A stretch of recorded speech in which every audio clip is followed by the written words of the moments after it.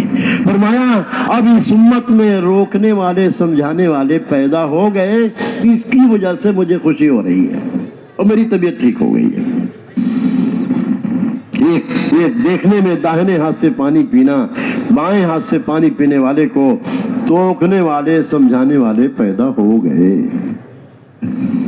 میرے بزرگوں اس مبارک محنت کے راستے سے اس امت کا ایک ایک مسلمان دائی بن کر چلے۔ کرنے والی ذات اللہ کی ہے، کرنے والی ذات، نفع نقصان، عزت ذلت، کامیابی اور ناکامی، موت اور حیات، خوشی اور غمی کا حال سب کچھ اللہ تعالیٰ کی طرف سے ہے۔ کیا کیا سورج، کیا ستارے، کیا دریا، کیا پہاڑ، کیا جو ہے کیا انسان و جنات، کیا شجر و حجر، کیا جو ہے کیا چرند اور پرند، کیا انسان و جنات، کیا جبریل اور میکائیل و اسرافیل، سارے فرشتے، کیا عرش و کرسی، لوح و قلم، کیا جنت و جہنم، سب چیزیں مخلوق ہیں، سب کا خالق ان کو جگہ دو، یہ بھی کہہ دیں اللہ خالق ہے، سب کا خالق، ساری کائنات مخلوق ہے، سب کا خالق، ساری کائنات بنی ہوئی ہے، بنانے والی ذات اللہ کی ہے۔ میرے بزرگوں، حضرت مولانا یوسف صاحب نے ایک مثال دی، ذرا جاگ کے سن لو۔ ایک آدمی جنگل کے راستے سے گزر رہا تھا، اور ایسا جنگل جہاں آدمیوں کا کہیں وجود نہیں، چلتے چلتے وہ بھی کچھ گنگناتے ہوئے جا رہا تھا۔ اچانک بیچ جنگل میں ایک بہت بڑا اژدہا راستے میں دکھائی دیا۔ جب وہ اژدہا سامنے آیا تو اس کی بولتی بند ہو گئی۔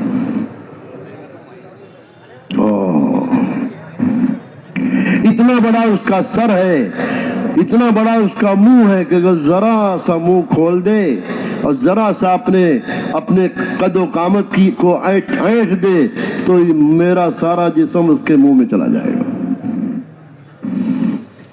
یہ ڈر کے مارے کھڑا ہو گیا، خوف طاری ہو گیا، اس سانپ کا تاثر اس کے دل کے اندر آ گیا۔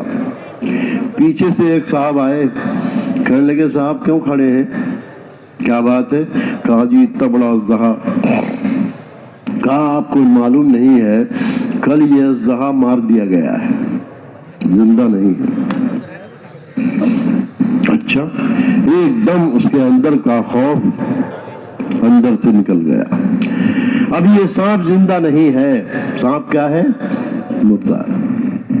حضرت مولانا یوسف صاحب فرماتے تھے جس طرح سے اس اژدہے کا تاثر دل میں آیا تھا، جب یہ خبر مل گئی کہ وہ مردہ ہے، ایک دم اس کے دل سے تاثر نکل گیا۔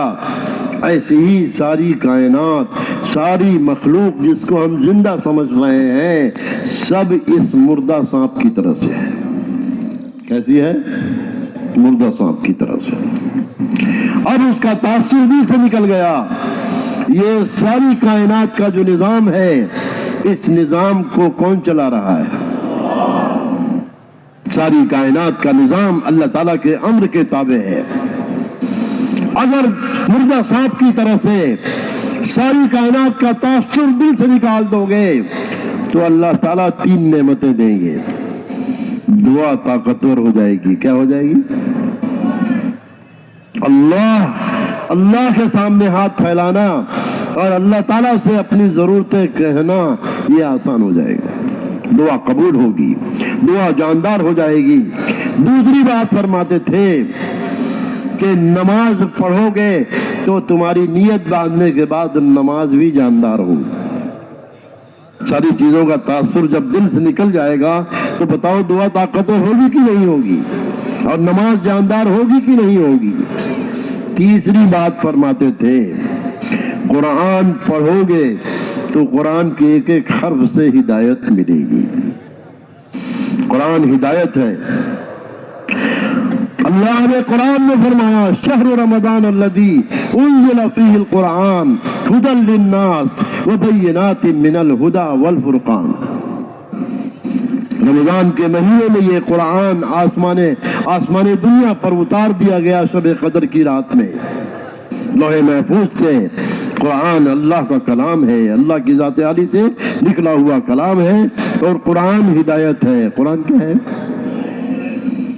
الیاس صاحب فرماتے تھے قرآن جب پڑھنے بیٹھا کرو تو ہدایت کی نیت کر لیا کرو، ہدایت کی نیت سے قرآن پڑھا کرو۔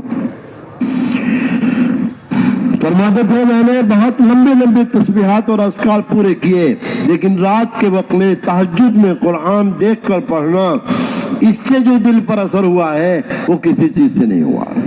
کیوں؟ قرآن کس کا کلام ہے؟ اللہ کی ذات عالی سے نکلا ہوا کلام ہے۔ شهر رمضان الذي انزل فيه القرآن هدى للناس وبينات من الهدى والفرقان. پورا قرآن اللہ کی ذات عالی سے نکلا ہوا ہے اور پورا دین قرآن کے ذریعے آیا ہے. حضرت صلی اللہ علیہ وسلم جیسے جیسے قرآن نازل ہوتا اپنی امت کو پورا دین سمجھاتے. حضور صلی اللہ علیہ وسلم کی حدیثیں قرآن کی تفسیر ہیں. آپ صلی اللہ علیہ وسلم کی حدیثیں قرآن کی تفسیر ہیں. اور صحابہ وہ لوگ ہیں جن کے بارے میں اللہ نے رضی اللہ عنہم ورضوا عنہ فرمایا جیسے جیسے دین آیا ہے ویسے ویسے ان کی زندگی میں آیا ہے کہ بھئی جیسے ان کو اللہ کی رضا ملی ہے ہم کو بھی ملے گی کہ نہیں ملے گی. محنت کے میدان میں تھے, اول دن سے محنت کے میدان میں تھے اور اول دن سے داعی بن کر چل رہے تھے. اللہ کی طرف دعوت دینا, محمد صلی اللہ علیہ وسلم کی رسالت کی طرف دعوت دینا, اول دن سے داعی بن کر چل رہے تھے. طفیل ابن عمرو دوسی شاعر تھے اور ان کو خبر ملی کہ ایک شخص ہے جو اپنے کو نبی کہتے ہیں, نبوت کا دعویٰ کرتے ہیں. ان کے بارے میں جب خبر ملی لوگوں نے کہا دیکھو جا رہے ہو پتہ لگانے کے لیے, لیکن کان میں اگر ان کی آواز پہنچے گی تو تمہارے دل پر اثر کرے گی. یہ دعوت حق ہے اور سچ ہے. کیا ہے؟ لا الہ الا اللہ محمد الرسول اللہ کی دعوت ہے. مکے میں چلتے پھرتے تحقیق کرتے رہے, حالانکہ عربی زبان جانتے تھے, عربی زبان کے شاعر تھے. چلتے پھرتے رہے, پوچھتے رہے, کان میں روئی ڈال کر آئے تھے. کسی نے کہا, انہوں نے خود ہی کہا کہ طفیل تم شاعر آدمی ہو, عربی زبان کے ماہر ہو, چلو ان سے خود ہی ملاقات کرو, انہی سے پوچھو کیا پڑھتے ہیں. ایک وہ لوگ تھے جنہوں نے حضور کا زمانہ پایا ہے, حضور کے ہاتھوں اسلام لائے ہیں. ہم نے اپنے نبی کو نہیں دیکھا. اللہ اکبر. اللہ کے نبی صلی اللہ علیہ وسلم نے ایک موقع پر فرمایا خوشخبری ہے ان لوگوں کے لیے جنہوں نے مجھے دیکھا اور مجھ پر اسلام لائے. پھر فرمایا خوشخبری ہے, خوشخبری ہے, خوشخبری ہے ان لوگوں کے لیے جنہوں نے مجھے نہیں دیکھا اور مجھ پر ایمان لائے. کتنی مرتبہ آپ نے خوشخبری دی ہے؟ کہو الحمدللہ. الحمدللہ الذی ہدانا لہذا وما کننا لنہتدی لولا ہدانا اللہ. تمام تعریف ہے اس اللہ کی جس نے ہمیں ہدایت دی ہے. اگر اللہ ہمیں ہدایت نہ دیتا تو ہم ہدایت یافتہ نہیں ہوتے. اور سن لو آج اس زمانے میں اللہ تعالیٰ کی مدد. آپ نے صحابہ سے فرمایا کہ آج جو تم اس زمانے میں دین کا کام کر رہے ہو اور دین پر چل رہے ہو, میری سنتوں پر چل رہے ہو, ایک زمانہ آئے گا لوگوں کے لیے میری سنتیں اور میرا دین اور میری محنت ایسی مشکل ہوگی جیسے آگ کا انگارہ ہاتھ میں لینا. پھر فرمایا سن لو اس زمانے میں جو لوگ کام کریں گے تم میں کے 50 کے برابر ان کو اجر دیا جائے گا. 50 صحابی کے برابر اجر دیا جائے گا. حضرت مولانا صاحب رحمۃ اللہ نے یہ بات بیان میں کہی. ہمارے ایک بڑے مفتی صاحب اللہ ان کی قبر کو نور سے بھرے, وہ بھی مرکز میں موجود تھے. وہ خود ہی کہہ رہے تھے کہ میں حضرت کی طرف نظر ملا کر سن رہا تھا. فرمایا مفتی صاحب کیا دیکھ رہے ہو؟ میں نے تو وہ کہا ہے جو حضور نے فرمایا, اپنی طرف سے تو میں نے کہا نہیں.